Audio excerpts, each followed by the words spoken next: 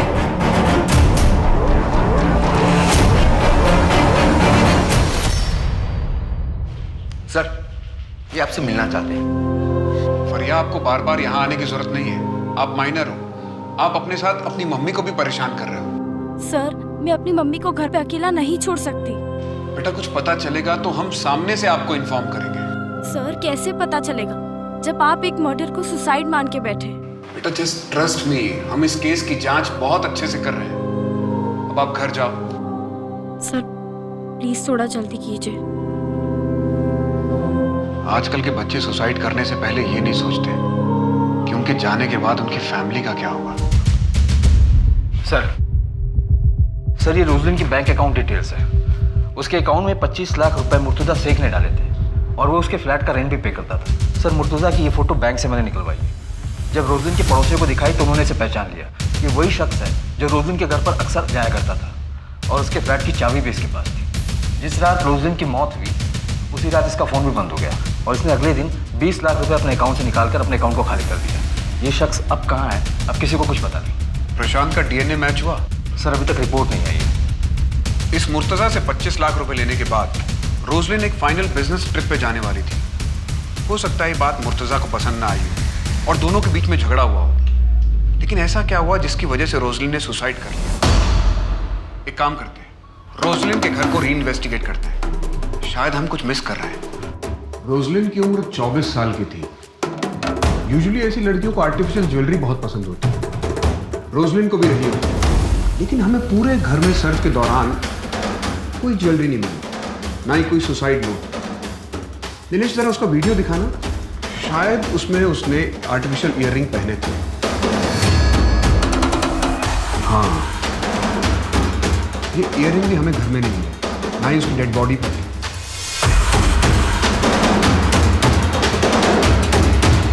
ये वही स्टूल है ना जो आत्महत्या के वक्त इस्तेमाल हुआ था? जी सर। मेजरमेंट टेप लेकर आओ। Sir.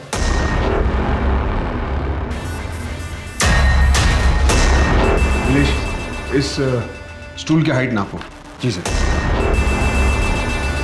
Sir, 1.2 feet. Stool 1.2 feet, Roslyn की हाइट 5.3 फीट। इस फैन से ग्राउंड की दूरी नापो।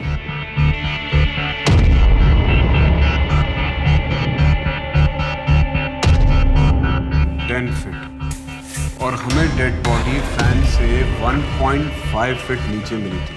स्टूल की हाइट 1.2 फीट, रोजलिन की हाइट 5.3 इंच और हमें डेड बॉडी फैन से 1.5 फीट नीचे मिली। इसका टोटल हुआ 8 फीट और ग्राउंड से फैन तक की दूरी है 10 फीट। इसका मतलब रोजलिन खुद अपने आप को फांसी लगा ही नहीं सकती। कहीं ऐसा तो नहीं कि उसकी बहन फरिया सच बोल रही है, उसने सुसाइड नहीं किया, उसका मर्डर हुआ है। हो सकता है किसी ने उसके साथ बलात्कार किया और उसके बाद पंखे से लटकाकर उसे मार डाला।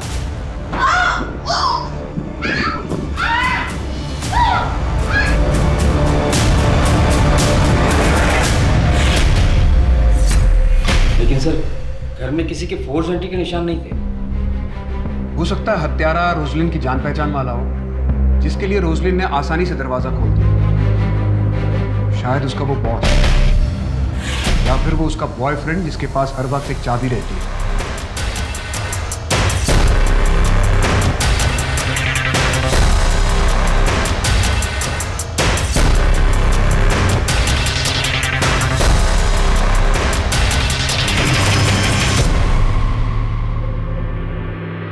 सर फॉरेंसिक टीम ने एक इंपॉर्टेंट इन्फॉर्मेशन दी है। फैन और रस्सी पर रोजलिन के फिंगरप्रिंट्स नहीं है, किसी और के फिंगरप्रिंट्स हैं और उनका कहना है कि शायद वो हत्यारे के हो सकते हैं। और सर वो फिंगरप्रिंट्स प्रशांत के भी नहीं। और एक खास बात सर, अगर वो फिंगरप्रिंट्स हत्यारे के हैं तो हत्यारा लेफ्ट हैंडेड है। Left handed killer? जी सर। सर जैसे कि रस्सी है और मैं राइट हैंडेड हूँ, अगर मैं रस्सी को यूं पकड़कर इस तरीके से ऊपर की तरफ खींचता हूँ तो यहाँ फिंगरप्रिंट्स आएंगे, और अगर मैं लेफ्ट हैंडेड होता तो मैं इस तरीके से पकड़कर इस तरीके से खींचता और रस्सी के इस नॉट पर लेफ्ट हैंड के फिंगरप्रिंट्स हैं, मतलब हत्यारा लेफ्ट हैंडेड है।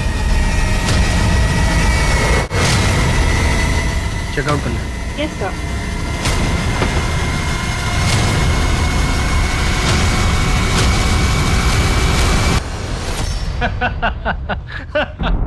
हाँ हाँ जल्दी मिलते हैं। तुम ना स्ट्रेस बहुत जल्दी ले लेती हो।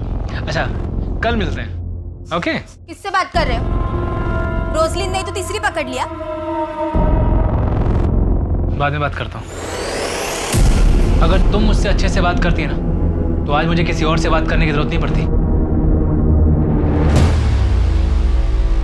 रोजलिन की डेथ की रात तुम बैंगलोर ट्रिप के लिए निकले थे? जी, ये मैं आपको पहले भी बता चुका हूँ। तुम्हारी रात 2 बजे की फ्लाइट थी। हाँ तो तुम्हारी वाइफ रुबीना ने बताया कि तुम घर से रात 9 बजे निकले थे, 5 घंटा पहले। इतना वक्त तो इंटरनेशनल फ्लाइट के लिए भी नहीं चाहिए होता। तुम रोजलिन के घर गए थे? सर मेरा उस दिन रुबीना से झगड़ा हो गया था, इसलिए मैं घर से जल्दी चला गया था। ये एयरपोर्ट से पहले तुम्हारा लोकेशन रोजलिन का घर। अब सच बोलना, वरना वो हाल करूंगा कि झूठ बोलने लायक नहीं रहोगे। रोजलिन, तुम तैयार नहीं अभी तक? लेट हो रहे हैं, बेंगलोर जाना ट्रिप के लिए। मैंने कहा था ना, मैं नहीं जाऊंगी। रोजलिन, तुम अच्छे से जानती हो कि मुझे इस ट्रिप पर तुम्हारी बहुत जरूरत है। तुम मुझे प्रेजेंटेशन तो देने नहीं देते, अपने काम के लिए लेकर जाते हो। मैं नहीं जाऊंगी। रोजलिन, तुम ऐसा नहीं कर सकती हो। You know that I can't live without you. तो पहले अपनी बीवी को डाइवोर्स दो, उसके बाद मेरे पास आना। नाउ प्लीज गेट आउट, वरना मैं शोर मचाऊंगा।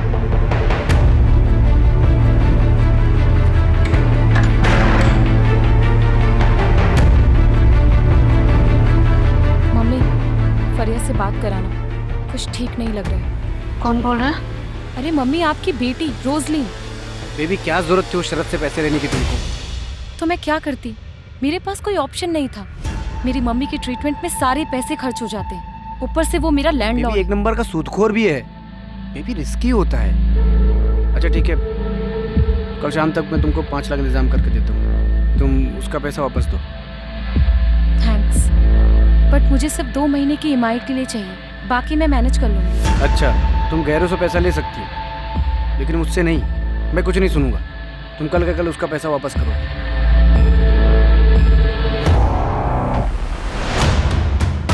ये तो कलर जेरोक्स आधार कार्ड है, ओरिजिनल कहाँ है? ओरिजिनल क्यों चाहिए? होटल में भी KYC होने लगा क्या? कैश पेमेंट दे रहा हूँ ना। ठीक है, 2004 पे जाइए।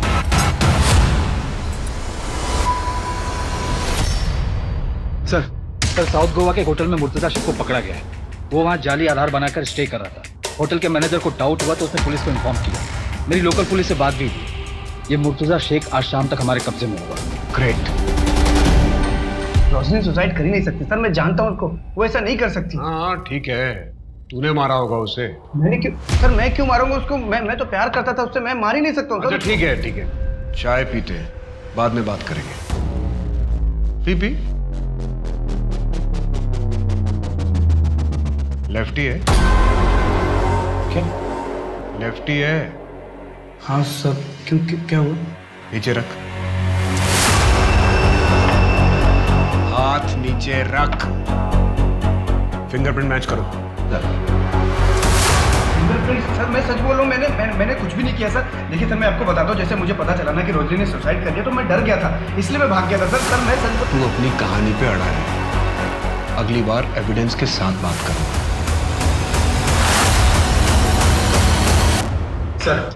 सर मुर्तजा के फिंगरप्रिंट्स कातिल के फिंगरप्रिंट से मैच नहीं हुए। व्हाट?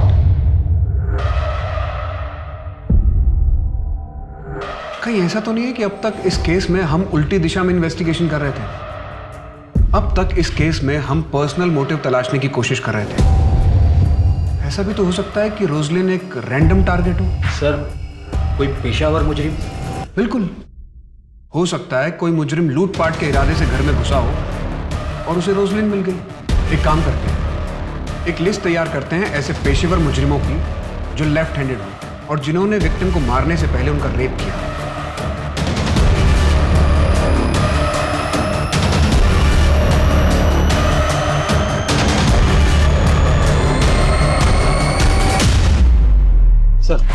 सर टोटल ऐसे 15 हिस्ट्री शीटर हैं जो लेफ्ट हैंडेड हैं, मगर इनमें से सिर्फ 5 पर ही मर्डर और रेप के केसेस हैं और वो 5 ही जेल के हैं। अगर ये जेल में है तो फिर ये सारे कांड किए किसने? उस दिन को मारने के लिए जैसे नॉट को बांधा गया था, वैसे नॉट उन कैदियों के लिए बांधे जाते हैं जिन्हें सजाए मौत होती है। सर एक्चुअली हमसे मिस हो गया था, फॉरेंसिक एक्सपर्ट ने पॉइंट आउट किया है। एक काम करो, गोवा स्टेट में जितने भी जल्लाद हैं उनसे मिलो और बात करो, शायद हमें वहां से कुछ लीड मिले। जी सर। आपके जेल में कोई लेफ्ट हैंडेड मुजरिम था जो रेप और मर्डर के चार्जेस में अंदर था और शायद उसे फांसी का नॉट भी बांधना आता हो? नहीं।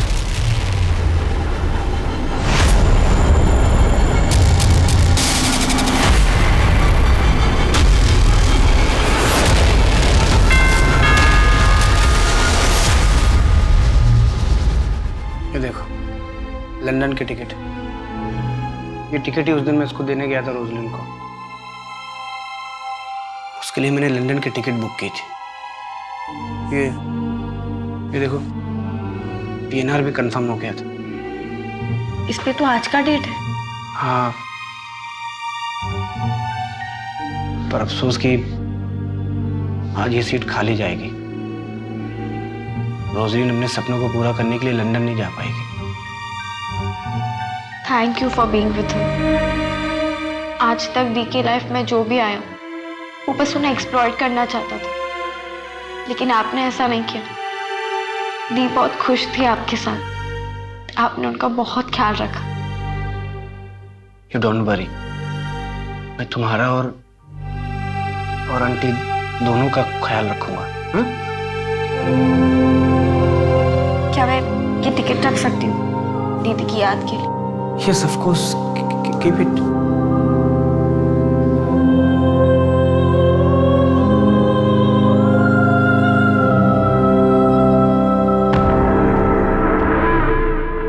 यार जब भी मेरे पापा मेरे को कॉल करते हैं ना, एक ही चीज बोलते हैं कि चुपचाप चिपलून आ जा।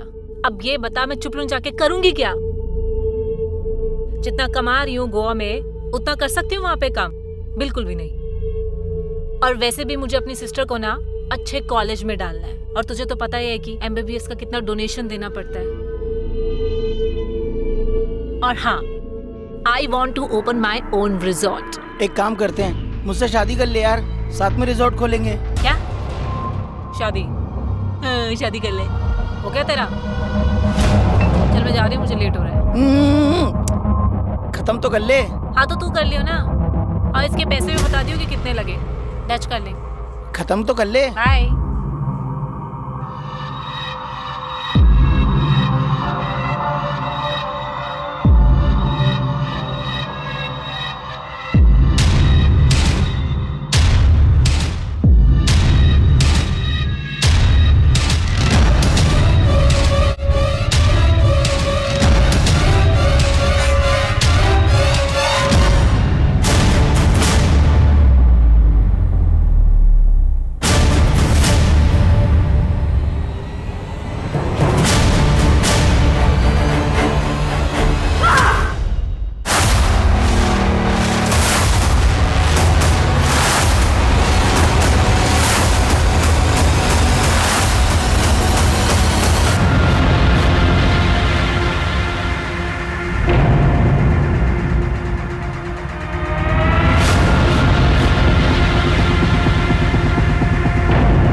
ये लूटपाट और मर्डर का मामला लगता है। हाँ, बैग से भी कुछ ज्वेलरी और कैश निकाले गए।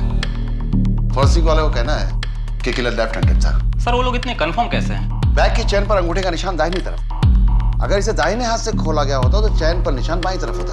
इसी से फॉरेंसिक वालों ने अंदाजा लगाया। स्टेफी लेफ्ट हैंडेड थी? नो सर, राइट हैंडेड थी। इस बयान पे साइन करो।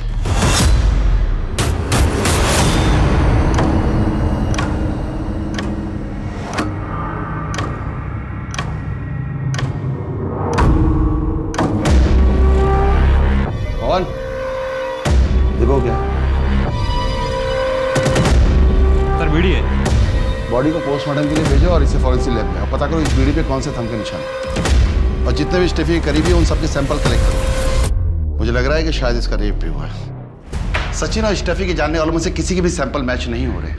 अगर इनमें से किसी ने भी उसका रेप और मर्डर नहीं किया है तो फिर किसने किया है? स्टेफी के दुश्मनों की लिस्ट बहुत लंबी है। पहले उस लिस्ट को खंगालना पड़ेगा। उसके कलीग्स उससे बहुत खफा थे। सबसे पहले जितने भी हाल फिलहाल में होटल के स्टाफ नौकरी से निकाले गए हैं पहले उन्हें टैप कर दें। सर। हाँ सर, मैं दीपक बोल रहा हूँ। आपने 15 दिन पहले एक लेफ्ट हैंडेड आदमी के बारे में पूछा था ना? उस वक्त याद नहीं है, लेकिन एक बात है जो मुझे अभी याद आई है। सर एक आदमी था जिसे फांसी का फंदा बनाने में बहुत दिलचस्पी थी और उसका नाम तबरेज आलम है। 6 महीने पहले जेल पर बाहर आया। ठीक है सर, तबरेज आलम, इसके ऊपर टोटल 6 मर्डर और रेप के केसेस थे। एक बार एक कैदी को फांसी लगनी थी तो इसने जल्लाद जयदीप से पूछा कि फांसी का नॉट बांधते कैसे। जब जयदीप ने उससे पूछा कि वो जानना क्यों चाहता है तो उसने कहा कि उसे ये स्टाइल बहुत पसंद आया। इस तबरेज आलम की पूरी जन्म कुंडली निकालो और इसके डिटेल सारे पुलिस स्टेशन के साथ शेयर करो। जी सर। ये तबरेज आलम रहता कहाँ है? सर यहाँ अंजुना का रहने वाला है। हाल ही के कुछ आंकड़ों के मुताबिक हिंदुस्तान में हर घंटा कम से कम 4 औरतों के साथ बलात्कार होता है और हर दिन लगभग 87 रेप केसेस दर्ज किए जाते हैं। ये आंकड़ा सिर्फ उन अपराधों का है जिन्हें पुलिस स्टेशन तक पहुंचने का मौका मिला।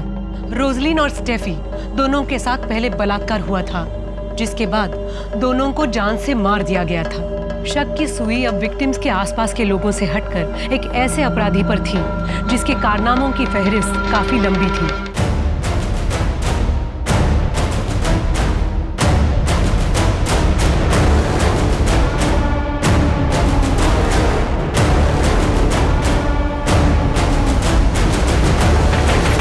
तुम्हारा पति तबरेज आलम यहाँ आखिरी बार घर पर कब आया था? सर 3 महीने पहले।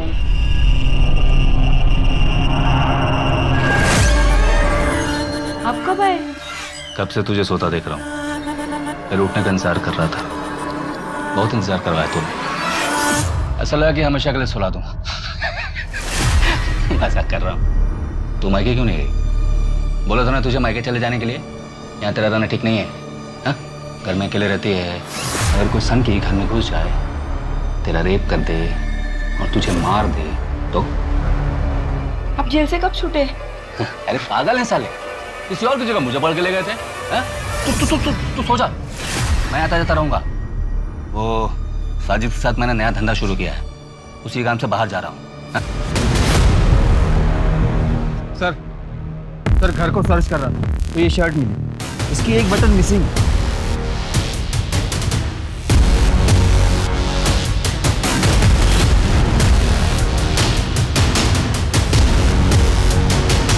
लग तो सेम ही रहा है। इस शर्ट के बटन और क्राइम सीन से मिले बटन को मैच करवाओ। जी सर। सर घर में बीड़ी का बंडल भी मिला। ये साजिद वही है ना जिसके साथ तबरेज भागा था? जी सर। आपने जो फिंगरप्रिंट की रिपोर्ट भेजी थी वो हमारे क्राइम सीन से मैच करती है। हमें अपने क्राइम सीन पे जो बीड़ी का टुकड़ा मिला था वैसा ही बीड़ी का टुकड़ा आपको तबरेज के घर पे मिला है। इन दोनों केस में एक्यूज सेम। सर हम बस साजिद की टिप का ही वेट कर रहे हैं। मुझे अभी भी उसकी टिप मिली। ठीक है सर, हम अभी निकलते हैं। सर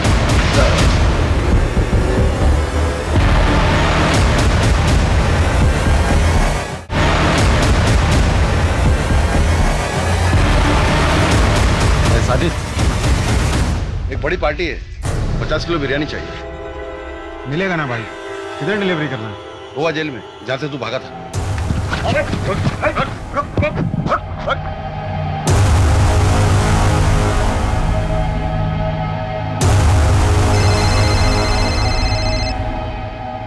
पे 20 किलो गोश्त लेकर आना है शाम के लिए। लेकिन दुकान तो चल रही है नहीं, रोज 5 किलो गोश्त फेंकना पड़ता है? अरे मैं तो कहता हूँ 10 किलो में काम चल जाएगा। 50 किलो दम बिरयानी का ऑर्डर है, लेकिन जल्दी लेकर आना, मसाला तैयार है। आता हूँ।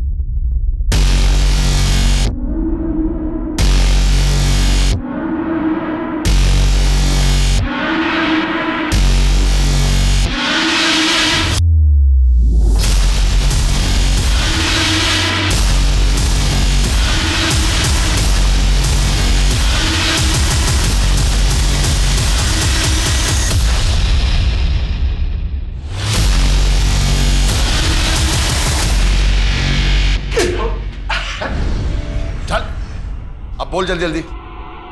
अरे यार आप लोगों ने तो दूसरी बार धप्पा कर दिया। तीसरी बार मौका नहीं देंगे।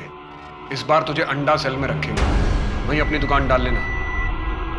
जेल से भागने के बाद तूने अपनी दुकान खोली, चाहता तो इज्जत से जी सकता था, तो फिर वापस ये सब क्यों शुरू किया? मजा आता है साहब। जैसे ही मुझे पता चलता है ना कि एक लड़की एक घर में अकेले रहती है, तो मैं सोचने लगता हूँ कि वो अकेले क्यों रहती है, क्या करती होगी अकेले में। फिर मेरे हाथ में खुजली उठती है और मुझे लगता है कि मैं जाऊं और अभी जाके उसका काम अकेलापन खत्म कर दूं। सर घर में कैसे घुसता था? वो लड़कियां तुझे अंदर क्यों आने देती थी? अरे सर 4G इंटरनेट है, उसी से तो सीखा मैंने चाबी बनाना।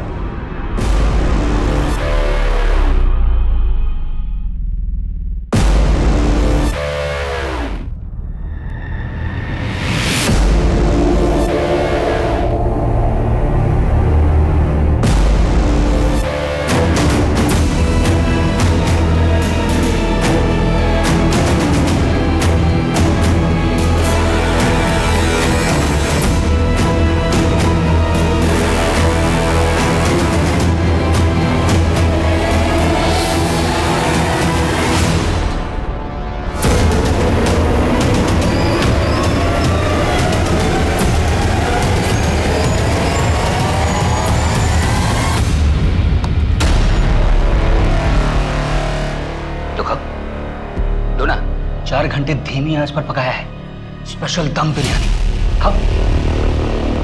अरे मुंह तो लगा लो।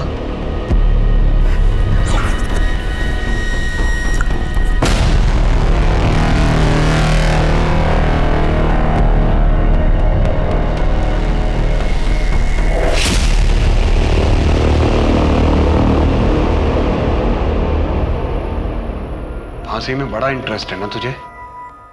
अगली बार अपने गले में देख लेना।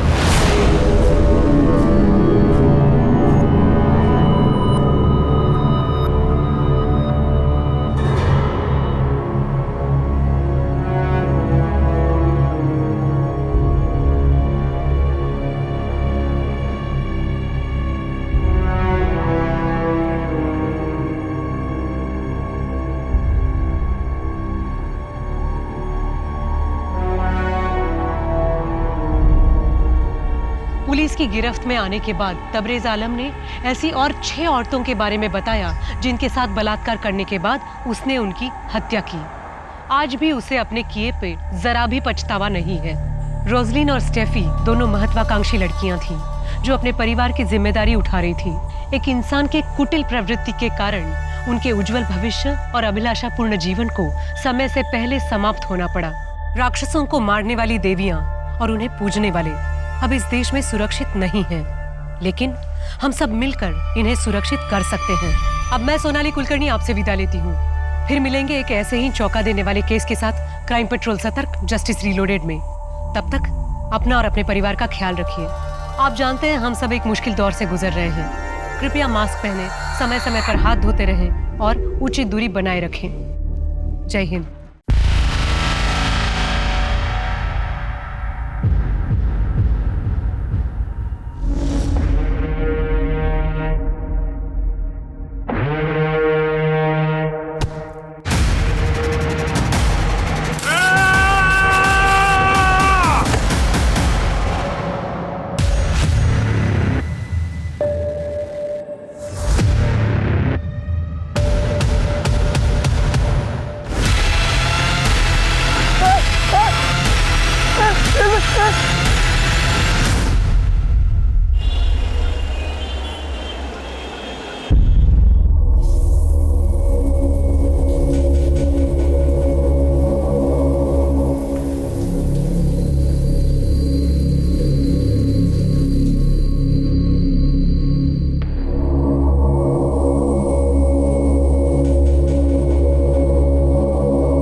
अतुल, तुम यहाँ क्या कर रहे हो? अरे तुम्हें शर्म नहीं आ रही क्या?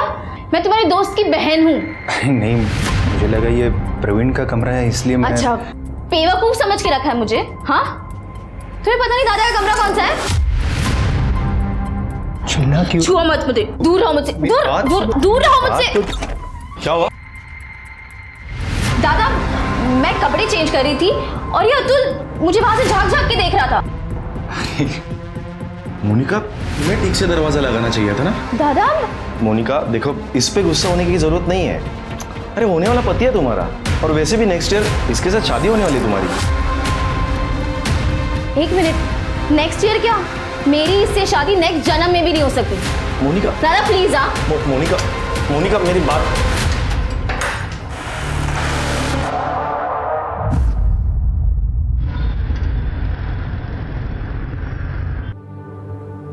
बाबा, ये तो समझ रहे। हाँ। अरे अभिजीत, अरे घर का राशन खत्म हो गया है और लाइट का बिल भी नहीं भरा अभी तक। प्लीज थोड़े पैसे दे दो। इससे पैसे ले लेना। इस महीने का सारा खर्चा मैंने इसे पहले से ही दे दिया। क्या? पैसे? वो ना एक्चुअली सारे पैसे मैंने दोस्त के साथ एक स्कीम में इन्वेस्ट कर दिए। क्या? फिर किसी वाहियात काम में पैसे बिगाड़े होंगे तूने। बाबा, आप लोग को कुछ पता है कि ये क्या करती है, कहाँ जाती है? बस अपने दोस्तों के साथ पार्टी और मजे करने में मेरे पैसे बर्बाद करती रहती है। आपके पास कोई हिसाब है? मैं आज के बाद पैसे नहीं देने वाला। अरे लहा नहीं थी, नादानी में गलतियां होती है। तू तो तीसरे आगे से लगलस, कुछ कर रही है ना वो। ऐसे में कभी फायदा कभी नुकसान होता है। तू क्या चाहता है? ये नकारी बैठी रहे? ये सिर्फ नुकसान करवा सकती है, और मैं अपने मेहनत के पैसे इस तरह से बर्बाद होते हुए नहीं देख सकता। शोभा, अभिजीत सही बोल रहा है। मुझे बताओ, तुम कब तक कविता की गलतियों पर पर्दा डालती रहोगी? लगता है गांव की पुश्तैनी जमीन बेचकर ही गुजारा करना पड़ेगा अभी। जो करना है कर लो, पर आज के बाद मैं पैसे नहीं देना।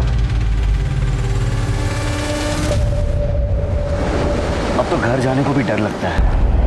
वही चिक चिक अनाप शनाप खर्चे, मेरी थोड़ी बहुत सैलरी भी कम पड़ जाती है। मैं कुछ मदद करूँ क्या?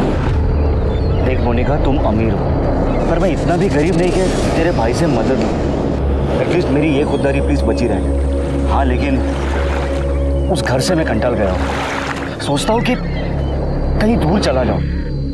अभिजीत, तुम जहाँ भी जाओगे ना, मुझे साथ में लेकर जाओ प्लीज। लेट हो रहा है, हमें निकलना चाहिए ना। ठीक है, चल।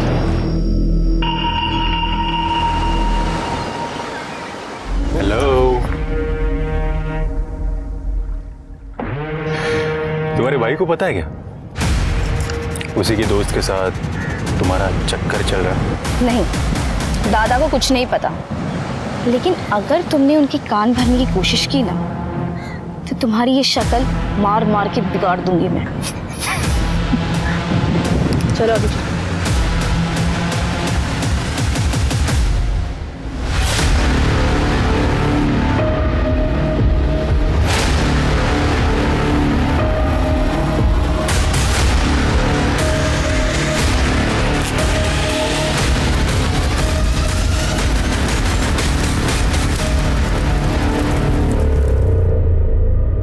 नमस्कार, मैं सोनाली कुलकर्णी क्राइम पेट्रोल 70 के इस नए अध्याय में आपका स्वागत करती हूँ। इस दुनिया में अगर किसी चीज को बुरी नजर से बचाकर रखने की सबसे ज्यादा जरूरत है तो वो है प्यार।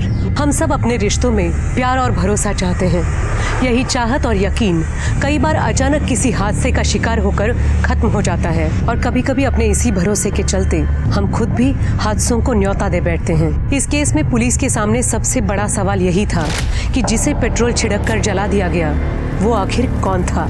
आज हम एक ऐसा rarest of the rare case लाए हैं जिसमें दर्ज कुदरत का करिश्मा देखने वालों को न सिर्फ हैरान कर देगा, बल्कि आप ये सोचने पर भी मजबूर हो जाएंगे कि क्या सचमुच मरने वाले की रूह भी वापस लौटकर अपने लिए इंसाफ की मांग करती है।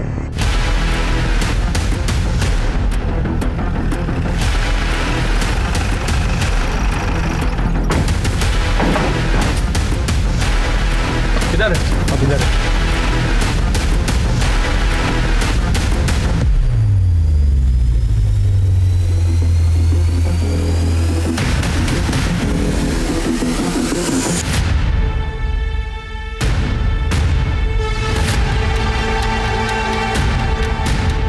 लाश पूरी तरह जल चुकी है। इस तरह तो इसकी पहचान करना मुश्किल हो जाएगा। पेट्रोल की स्मेल आ रही है। कर ले, बगा जरा। सर।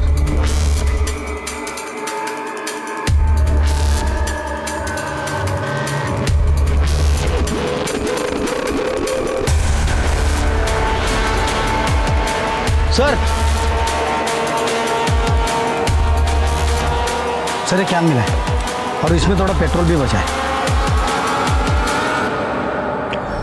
शिरके, फॉरेंसिक टीम को बुलाओ और हाईवे पे जितने पेट्रोल पंप्स हैं सबका सीसीटीवी फुटेज निकलवाओ। हो सकता है वहीं से कुछ मिल जाए। बघा जरा अजून काय सापडतंय का? सर।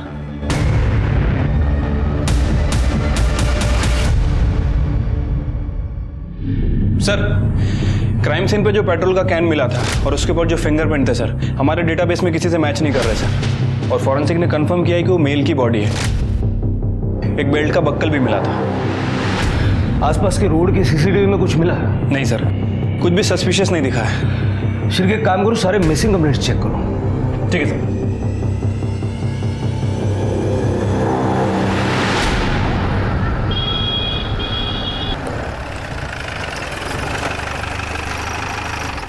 सर, जो डेड बॉडी हमें मिली थी उसकी पीएम रिपोर्ट आ गई सर। सर, उसकी उम्र तकरीबन 25 से 30 साल के आसपास है। सर, उसकी मौत 14 जनवरी को शाम को 4 बजे से 6 बजे के बीच में हुई है और मौत की वजह इलेक्ट्रिक शॉक बताई जा रही है। मतलब पेट्रोल डाल के जलाने से पहले उसकी मौत हो चुकी थी? Right sir. उसके चेहरे पे काफ़ी फ्रैक्चर भी है सर, मतलब वो मुंह के बल गिरा था। लेकिन सर, उसके स्कल पे फ्रैक्चर क्यों है? अगर वो मुंह के बल गिरा था तो उसके सर के पीछे कैसे चोट लगी? और वैसे भी उसकी लाश हमें भारती नगर में मिली, जहाँ इलेक्ट्रिक शॉक लगने जैसा कुछ नहीं है। तो इसका मतलब है कि लाश को डिस्ट्रॉय करने के लिए वहां ले जाया गया था। वैसे सर, इस बॉडी की किडनी भी गायब है। किडनी स्कैंडल भी हो सकता है। पिछले महीने हमने एक किडनी रैकेट पकड़ा था। काम करो शिव, लाश के डीएनए सैंपल लेके जितने भी मिसिंग कंप्लेंट्स है ना, सबके रिलेटिव्स के डीएनए सैंपल्स लेके मैच करके देखो। हो सकता है इसकी पहचान करने में आसानी हो जाए। लेकिन सर, ऐसे बहुत सारी कंप्लेंट्स हमारे पास है और ये बॉडी उसी में से किसी की है, ये पता लगाने में बहुत टाइम लग जाएगा। लेकिन डीएनए मैच हुए बिना पहचान करना भी मुश्किल होगा। हो सकता है एक और किडनी रैकेट का पर्दाफाश हो जाए। ठीक है सर।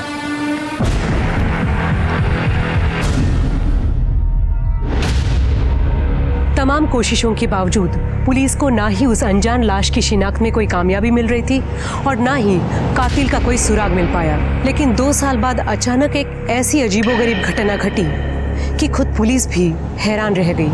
वो ऐसा वाकया था जिस पे भरोसा करना मुश्किल था, लेकिन कई बार वो होता है जिसकी कल्पना हम सपने में भी नहीं कर पाते।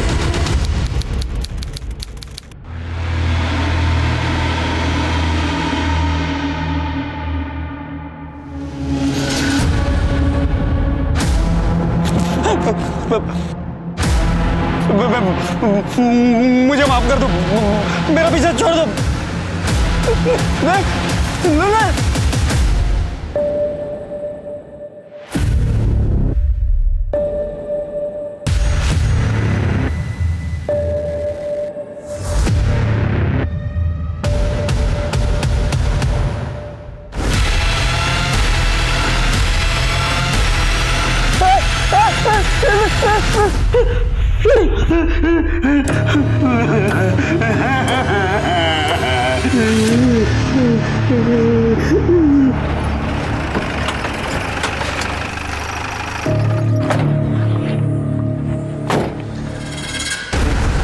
क्या रे साहब, भूत पीछे पड़ा है मेरे।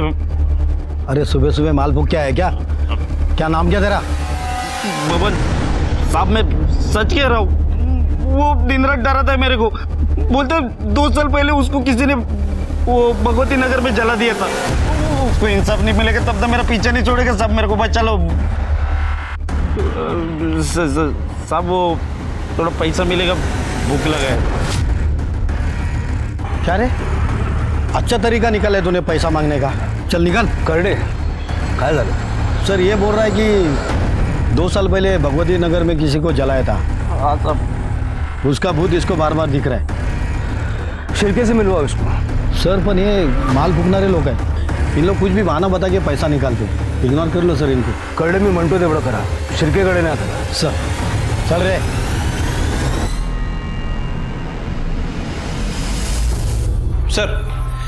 सर 2 साल पहले भगवती नगर में कोई जली हुई लाश नहीं मिली थी।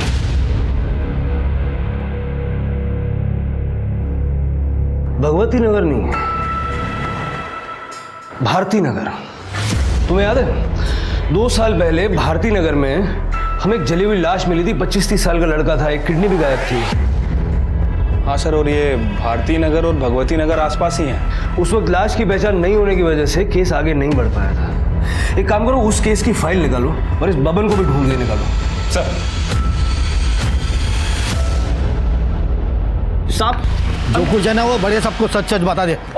सर आ बघा माल फुकट पार्टी बसला होता। नाम क्या है तेरा? बबन।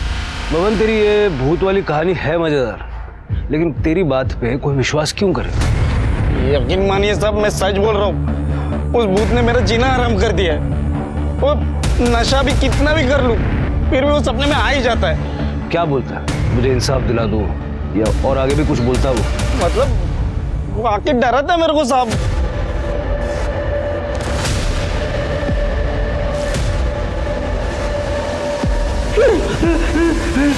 मान लेते हैं तेरी भूत वाली कहानी सच है। कभी उसने कोई नाम बताया, किसने मारा, क्यों मारा, कुछ ऐसा बताया? हाँ साहब, अभिजीत। और कुछ? क्या हुआ, कैसे हुआ? अरे साहब मैं सच बोल रहा हूँ, मेरे को कुछ नहीं मालूम है साहब। मैं आपके हाथ जोड़ता हूँ, मेरे को इस भूत से बचा लो। किसी दिन इसके डर से मैं मर जाऊंगा साहब। ठीक है, अभी निकल, लेकिन इधर उधर भागना मत। ठीक है साहब। इस भवन का भूत उतारना पड़ेगा, जरा नजर रखो इसमें।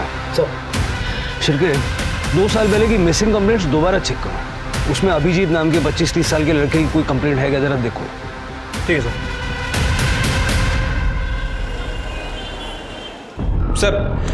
सर 2 साल पहले अभिजीत नाम के लड़कों की 4 मिसिंग कंप्लेंट दर्ज हुई थी सर। उसमें से 2 की उम्र महज 10 से 15 साल है और बाकी के 2 की उम्र 40 से 60 साल। सर मुझे लग रहा है कि हम इस नशेड़ी बब्बन की बातों को कुछ ज़्यादा ही सीरियस ले रहे हैं। मतलब सर ऐसा तो केवल फिल्मों में होता है कि लाश खुद सपने में आती है और उसे किसने मारा है खुद बताती है। बात तो तुम्हारी सही है शिरके, लेकिन इस अनसॉल्व्ड केस के लिए बबन की कहानी एक ब्लाइंड लीड की तरह है। मुझे नहीं लगता हमें चांस लेना चाहिए। एक लास्ट ट्राई करके देखते हैं ना। ठीक है सर, बताइए फिर क्या करना है। एक काम करो, भारती नगर में जहां में वो जली हुई लाश मिली थी ना, उसके 25 किलोमीटर के रेडियस में 25 से 30 साल की उम्र के अभिजीत नाम के जितने भी लोग हैं सबकी एक लिस्ट बनाओ। देखो उनमें से कोई मिसिंग है क्या। Okay sir. इतनी चक्कर क्यों डालते हैं?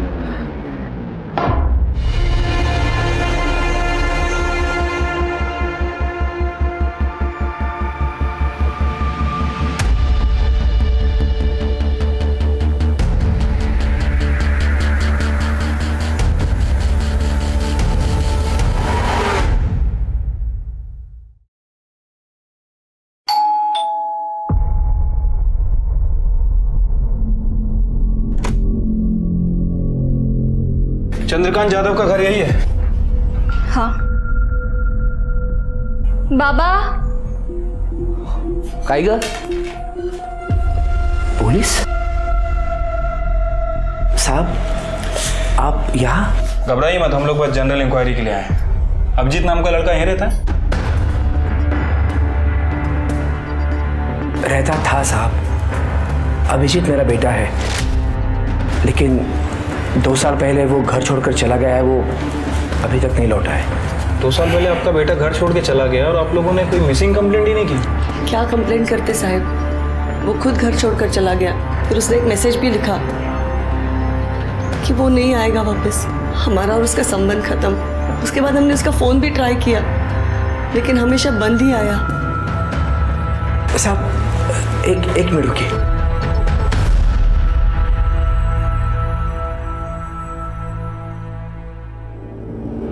ये देखिए सर, 2 साल पहले उसने ये मैसेज किया था। बाबा, मैं हमेशा के लिए घर छोड़कर जा रहा हूँ और दोबारा वापस लौटकर नहीं आऊँगा। हमारा रिश्ता खत्म। रिश्ता खत्म करने की कोई खास वजह? जब बच्चे बहुत कमाने लगते हैं ना, तो माँ बाप उन्हें बोझ लगने लगते हैं।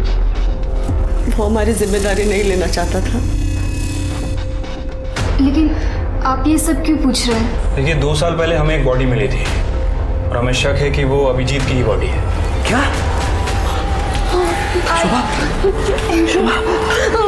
क्या बोलते हैं? रो मत। हो सकता है वो हमारा अभिजीत नहीं होगा।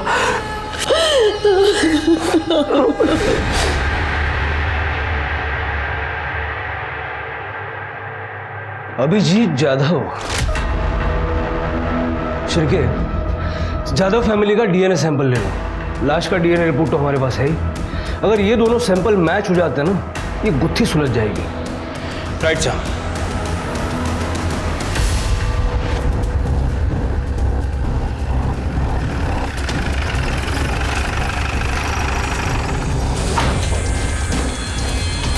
कहाँ जा रहे हैं आप लोग?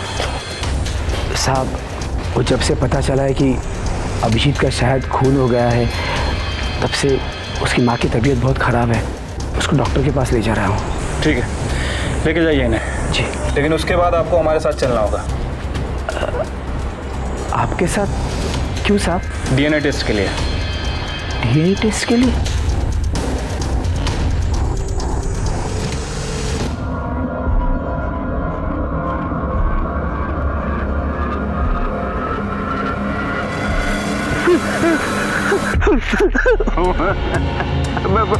मुझे माफ कर दो, मेरा पीछे छोड़ दो। मैं जितना कर सकता था मैंने कर दिया है। अब इससे ज्यादा मैं पुलिस के सामने मुंह खोलूंगा तो खुद मुसीबत में फंस जाऊंगा।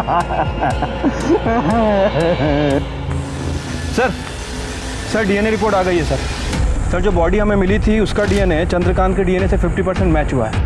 मतलब सर कंफर्म है कि वो बॉडी चंद्रकांत के बेटे अभिजीत की है। इस बबन का नशा उतारने का टाइम आ गया। मुझे पहले ही डाउट था कि उसने हमें पूरी बात नहीं बताई थी। क्राइम लोकेशन और विक्टिम का नाम किसी को सपने में कैसे आ सकता है?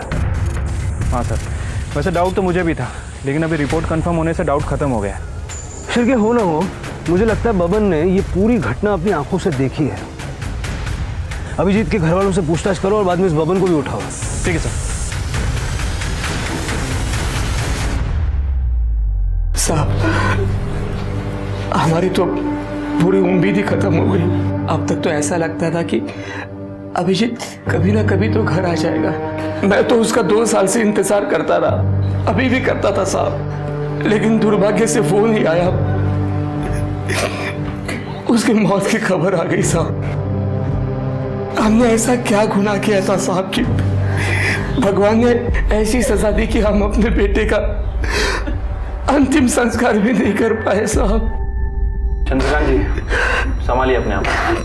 देखिए, हमने बॉडी की शिनाख्त करने की बहुत कोशिश की थी। फिर पीएम रिपोर्ट से हमें पता चला कि उस बॉडी की एक किडनी गायब है। तो हमें लगा कि शायद ये कोई किडनी रैकेट का मामला। नहीं साहब, कोई किडनी रैकेट का मामला नहीं था। दरअसल कुछ साल पहले मेरी एक किडनी खराब हो गई थी, तो साहब अभिजीत ने उसकी किडनी मुझे देकर मेरी जान बचाई थी साहब।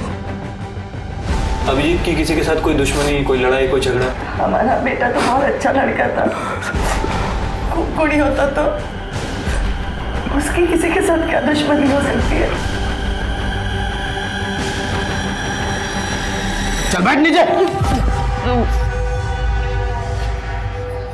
बबन, तुझे जो जो पता है सब कुछ बता दे, वरना जो तरीका हम अपनाएंगे ना, तेरे पीछे जो भूत पड़ा हुआ है ना, वो भी डर जाएगा।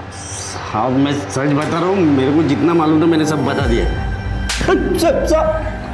जब ये कुछ बताने के लिए तैयार हो जाना, तब इसको मेरे सामने लाना। तब तक इसकी खातिरदारी करो। साहब नहीं साहब, नहीं मैं बताता हूँ, सब बताता हूँ साहब। ये वो 2 साल पहले की बात है। मैं वो जंगल में बैठ के माल फूक रहा था साहब। अब मैंने 2 जन को एक लाश को जलाते हुए देख लिया साहब।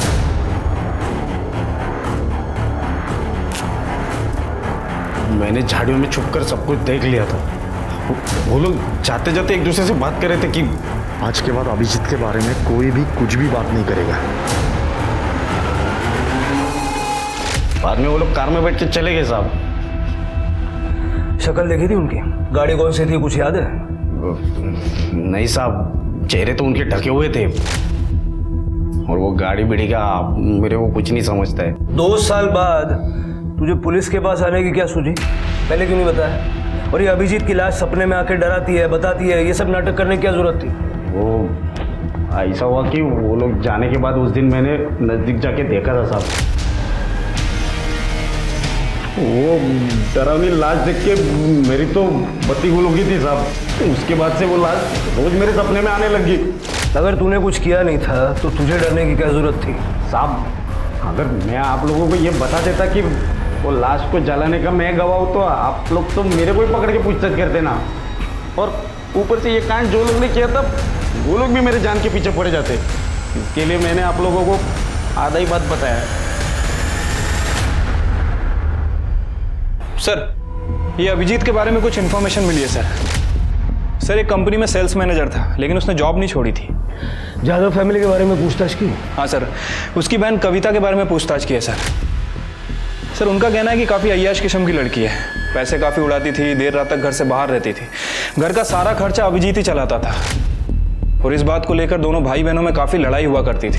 लेकिन सर, अभी तक इस कविता के खिलाफ कुछ सस्पिशियस नहीं मिला है। शिर के कोई तो ऐसा होगा जिस पर शक हो।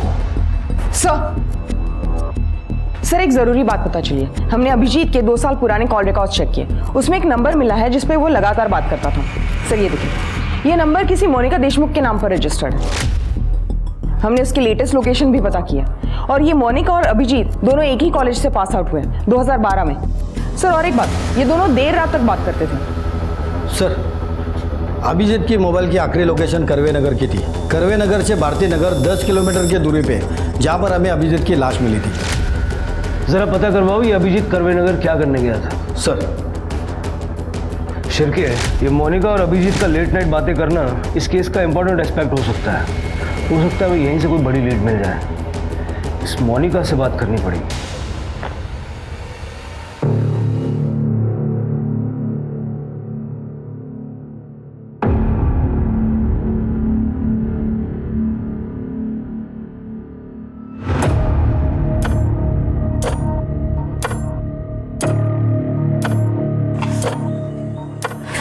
अतुल प्लीज,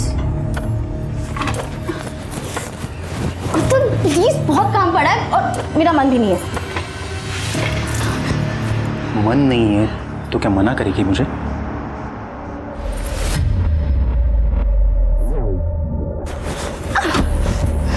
तेरी ये हिम्मत! पति हूं तेरा मैं। कौन?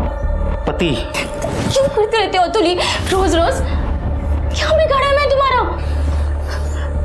किसे लायक है तू? चल, अब ये हुलिया ठीक कर ले। 10 मिनट का काम है मेरा, मैं वो काम करके वापस आ रहा हूँ। उसके बाद अगर तू मुझे मेरे बेडरूम में मेरा इंतजार करते वक्त नहीं मिली ना, तो तेरा हुलिया नहीं, तेरा ये चेहरा भी बिगाड़ दूंगा मैं।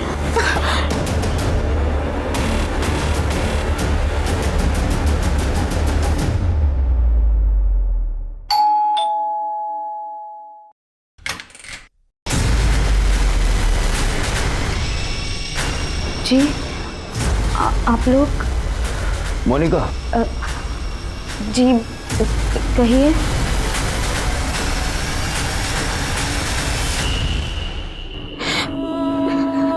मुझे अभी भी यकीन नहीं हो रहा कि अभिजीत इस दुनिया में ही नहीं रहा। वो और आप देर रात तक बातें करते थे, सच है ना? हाँ, मैं और अभिजीत एक दूसरे से बहुत प्यार करते थे। हम शादी भी करने वाले थे। लेकिन फिर वो गायब हो गया। उससे मुझे मैसेज भी किया था कि मैं उसे भूल जाऊं। फिर भी मैं उसे लगातार मैसेज करती रही, कॉल करती रही, लेकिन उसका फोन बंद था। अच्छा, अभिजीत की किसी के साथ कोई दुश्मनी थी, कोई लड़ाई झगड़ा? देखिए, हमसे कुछ छुपाने का फायदा नहीं है, जो भी है साफ साफ बताइए।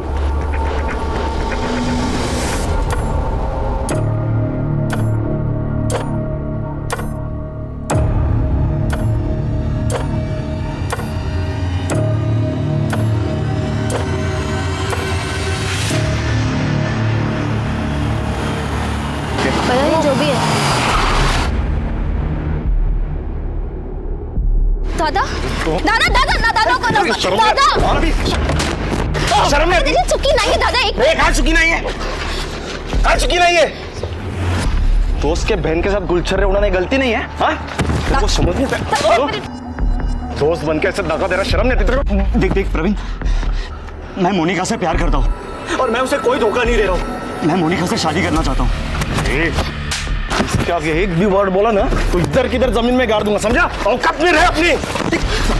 कम से कम अपना स्टेटस तो देख लिया होता। अमीर लड़की दिखी नहीं, फंसाना शुरू। दादा नहीं, दादा नहीं। हम दोस्त है इसलिए तेरे को जिंदा छोड़ रहा, समझा? औकात नहीं भूलने का अपनी, समझा? चल चल अंदर, भूलने का नहीं।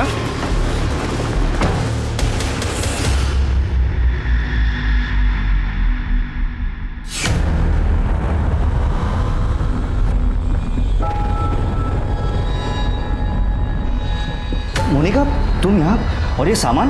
मैंने अपना घर छोड़ दिया है। पर इससे तो प्रवीण और भी नाराज हो जाएगा। अब चाहे जो भी हो जाए अभिजीत, मैं यही रहूंगी।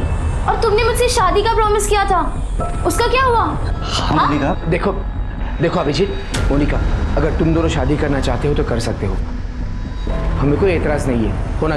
मोनिका, मोनिका, मोनिका, तुझे अपने घर की इज्जत का जरा भी ख्याल नहीं? चल मेरे साथ। दादा चल मेरे साथ, चल मेरे साथ। मोनिका, मोनिका, मैं इसे अभी नस काट लूंगी। दूर रहो मुझसे। मोनिका, रख दो उसे। मोनिका, बात सुन मेरी, फेंक दे वो चाकू, फेंक दे ना। तुझे पता है तेरी खुशी के आगे मुझे कुछ नहीं चाहिए। तू जो कहेगी ना वैसे ही होगा। मैं खुद तुम दोनों की शादी करवाऊंगा, ठीक है? प्रॉमिस। रख दे बेटा। खरस दादा, हाँ। मैं बता नहीं सकती मैं कितनी खुश हूँ। उसके बाद सब ठीक हो गया था। प्रवीण दादा को भी अभिजीत से कोई प्रॉब्लम नहीं थी। वो हमारी शादी भी कराने वाले थे, पर फिर अभिजीत कहीं चला गया। लेकिन मैंने सपने में भी नहीं सोचा था कि उसका कोई खून कर देगा।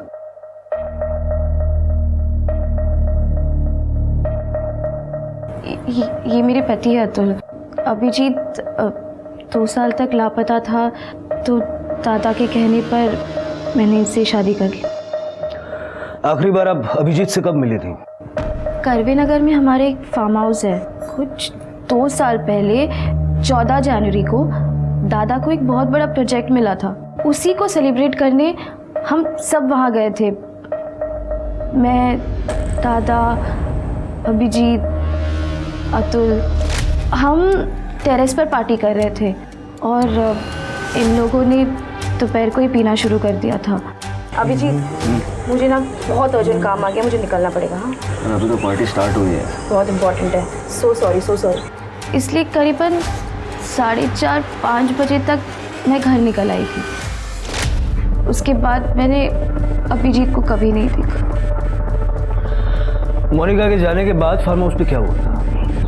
सर, हम लोग तो बस सेलिब्रेट करके निकलने वाले थे, पर सर अभिजीत ने बहुत पी रखी थी। हम लोग ने बोला उसे कि बहुत हो गया, निकलते अब। तो सर उसे और पीनी थी, तो वो वहीं रुका रहा, पर हम लोग सब निकल आए सर। सर, एक करवे नगर के फार्म हाउस पे जहां अभिजीत की बॉडी मिली थी, उसे लास्ट बार वहीं पे देखा गया था। और सर उसके फ़ोन रिकॉर्ड के हिसाब से उसकी लास्ट लोकेशन भी फार्म हाउस की थी।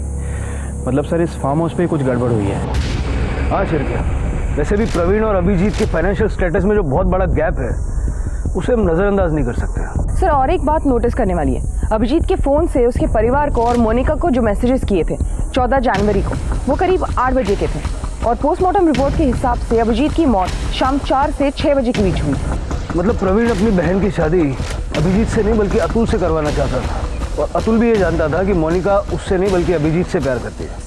राइट सर, और ऐसे हालात में शक इन दोनों पर ही है। मतलब गड़बड़ फार्म हाउस पे ही हुई है। चलो।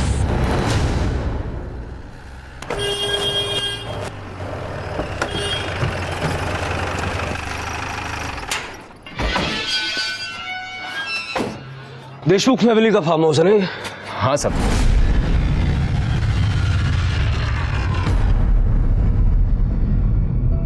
दो साल पहले 14 जनवरी को यहाँ क्या हुआ था? 2 साल पहले की बात किसको याद रहेगी साहब? पार्टी हुई थी यहाँ, तुझे याद नहीं है? हाँ हाँ वो याद है ना सब, वो पूरा हफ्ता मैं छुट्टी पर था। 2 साल पहले क्या हुआ था वो याद नहीं है, छुट्टी पे था ये याद है। हाँ सब, वो मेरी बेटी की शादी थी ना तभी। प्रवीण लास्ट टाइम कब आए थे यहाँ? वही 2 साल पहले साहब। वो आए और बोले फार्म हाउस बंद कर दो, उसके बाद से तो कोई नहीं आया सर। हाँ पर मुझे मेरी चौकीदारी की पगार मिल जाती है सर। तलाशी लेनी है मैं यहाँ की। हाँ सब लीजिए ना। बगा सगळीकडे।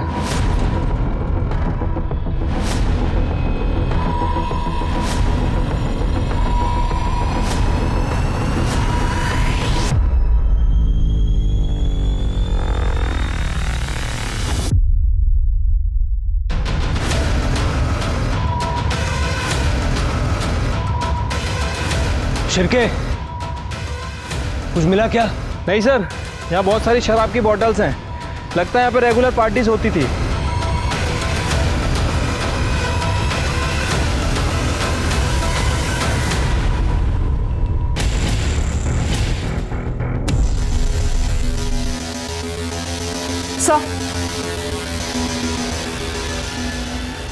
सर ये आईडी कार्ड मिला है इस पर्स में।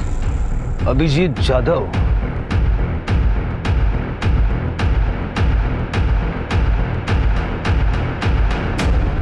तो थोड़ी तेरी अक्कल है? पुलिस को सारी कहानी बतानी क्या जरूरत थी?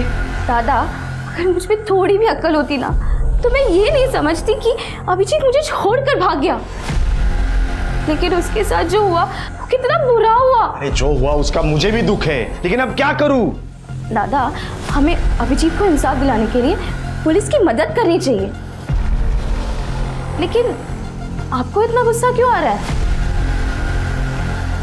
मूर्खासारखं काहीतरी बोलू नको। अगर न्यूज में अपना नाम उछाला गया तो किसके बिजनेस पर असर होगा? मेरे ना। समझ रही बात को? सर इस करवे नगर के फार्म हाउस में कुछ ना कुछ तो जरूर हुआ है। मैं भी वही सोच रहा था। शिरके, 2 साल पहले जब अभिजीत की लाश हमें मिली थी उस वक्त वहां एक पेट्रोल का कैन भी मिला था। उस पर जो फिंगरप्रिंट्स थे वो हमारे रिकॉर्ड्स में होंगे, लेकिन उस वक्त इस केस के लिए कोई सस्पेक्ट नहीं था। एक काम करो, 2 साल पहले 14 जनवरी को उस फार्म हाउस पे जितने भी लोग मौजूद थे उन सबके फिंगरप्रिंट्स लो और उनका लोकेशन निकालो। Right sir.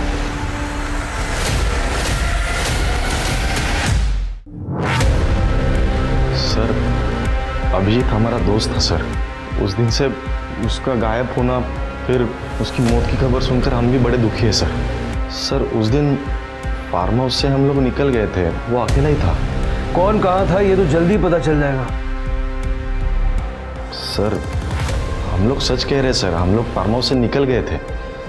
हमने तो सब बता दिया, फिर भी आप बार बार हमें क्यों परेशान कर रहे हैं सर? देखो, अगर तुम लोग इनोसेंट हो तो डरने की कोई जरूरत नहीं, सच तो जल्दी सामने आएगा ही।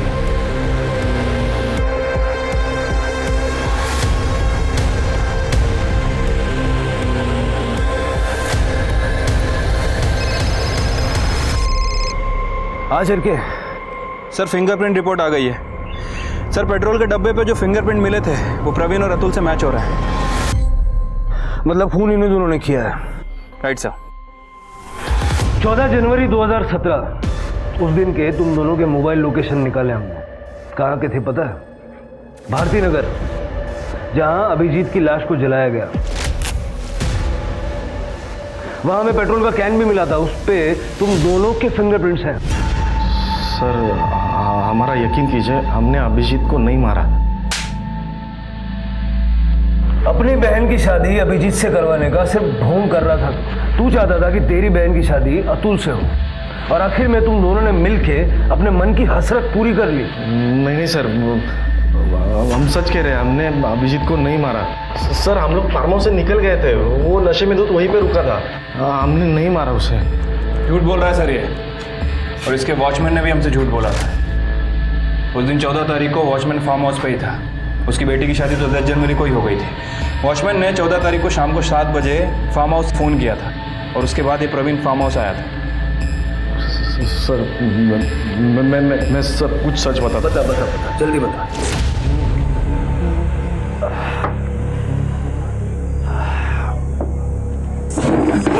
अबे आराम से गिरा देगा सब कुछ यार, तू क्या कर रहा है यार? जो चढ़ गई आराम से।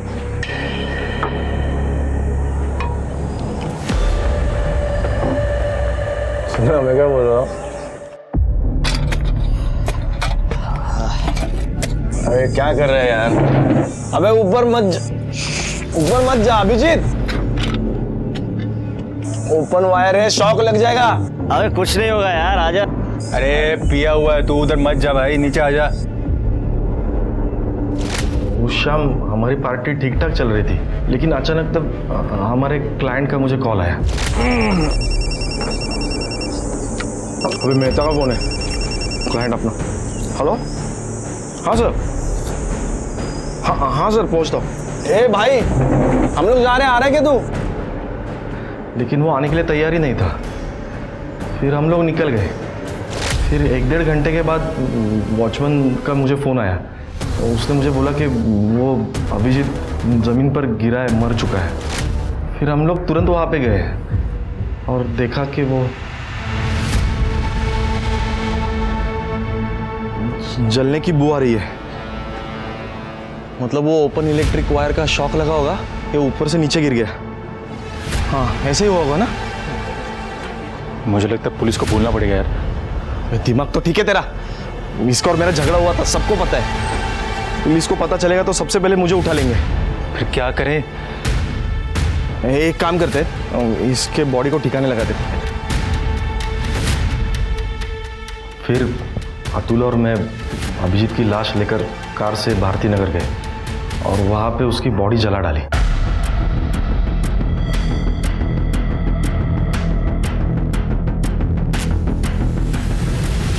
आज के बाद अभिजीत के बारे में कोई भी कुछ भी बात नहीं करेगा।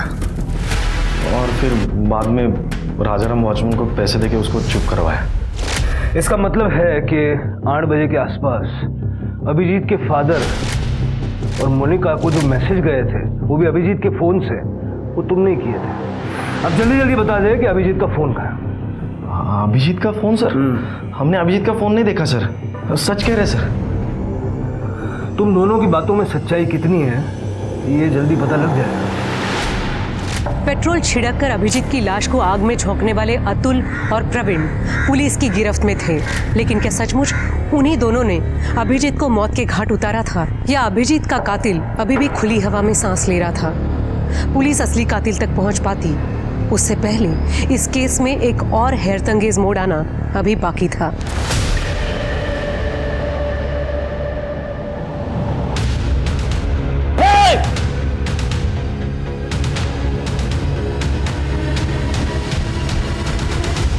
सर मैंने कुछ नहीं किया सर। चुपचाप बैठ। सर इस चूहे को बिल से निकाल लिया। ऐसे भाग रहा था जैसे इसे कभी पकड़ ही नहीं पाएंगे। नहीं साहब, मैं भाग नहीं रहा था, मैं एकदम अर्जेंट काम से जा रहा था साहब। जा रहा था? तेरा काम कितना अर्जेंट है अभी पता चल जाएगा। छिड़के इसके घर की अच्छे से तलाशी लो, अभिजीत के केस से जुड़ी कोई भी चीज हो ढूंढ निकालो, देखते हैं कब तक सच छुपाता है। ठीक है सर, चुपचाप बैठे रहे।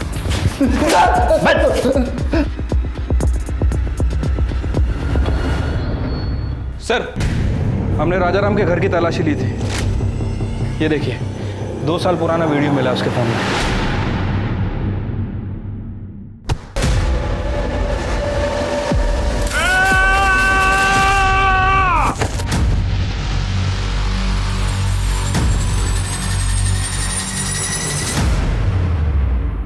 सर हमने राजाराम के घर की तलाशी ली थी।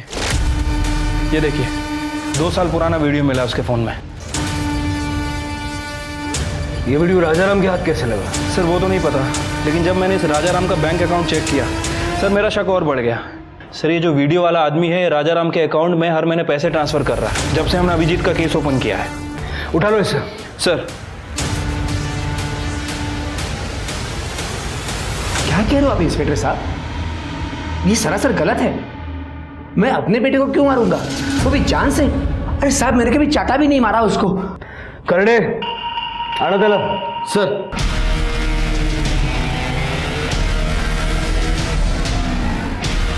राजाराम, इस राजाराम के अकाउंट में गलती से पैसे चले गए। शिल्के दाखो जरा, ये देखो, ये वीडियो 2 साल पहले 14 जनवरी को शाम के 5:15 बजे करवे नगर के एक फार्म हाउस की। क्या कर रहे थे वहां?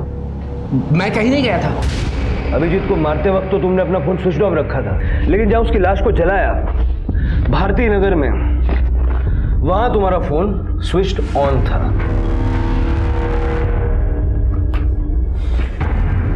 और एक और बात जो तुम हमें बताना भूल गए, लेकिन हमने पता लगा लिया।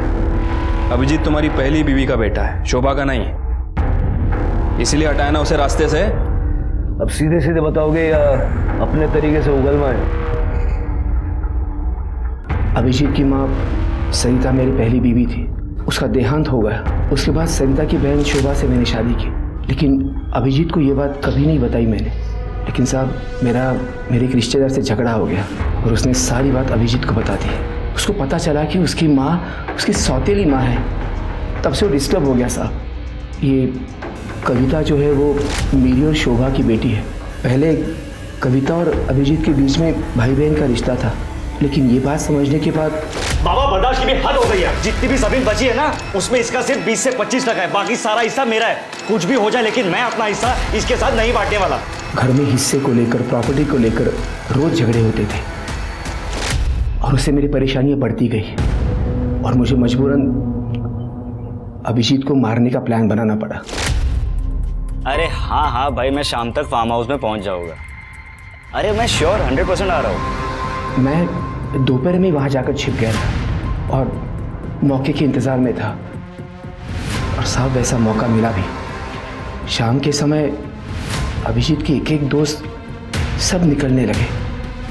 वॉचमैन भी किसी काम के लिए बाहर गया था और फिर साहब मैंने मौके का फ़ायदा उठाया।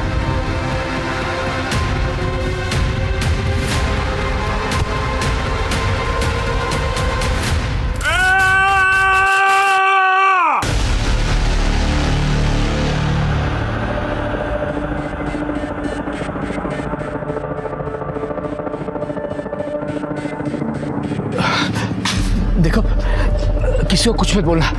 मैं तुमको ना ये पूरा रख लो, लेकिन किसी को बोलना नहीं है। मैंने अभिजीत की जेब से उसका फ़ोन निकाला और वही पास में छिप गया। वहाँ पर अभिजीत के 2 दोस्त हैं। एक काम करते, इसके बॉडी को ठिकाने लगाते। उन्होंने उसकी लाश को गाड़ी में रखा। मैंने स्कूटी से उन दोनों की गाड़ी का पीछा किया और फिर मुझे तसल्ली हो गई कि मेरा प्रॉब्लम हमेशा के लिए सॉल्व हो गया। रात को मैंने अभिजीत के मोबाइल से खुद को और मोनिका को मैसेजेस किए।